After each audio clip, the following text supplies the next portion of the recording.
Una na rito, nakabuti ng buwan ng Ramadan, inobliga ni Allah sa atin ang mag-fasting. At hindi lamang sa atin.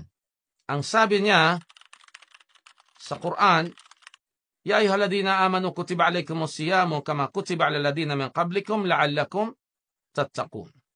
O kayong mga mananampalataya, ang pag-aayuno ay pinag-utos sa inyo at sa mga nauna sa inyo, upang sa ganon ay kayo ay maging matuwid. So itong pag-aayuno ay inobliga sa atin at sa mga nauna sa atin. So hindi lamang ito sa mga Muslims. Mas maganda nga ang fasting natin dahil medyo tinuruan tayo ni Prophet Muhammad sallallahu alaihi wasallam kung paano ito gumaan. So pag-aral natin ang mga virtues nito. Ano pang virtues ng Ramadan? Sabi ng Allah sa Quran, Shahr Ramadan alladhi unzila fihi al-Quran.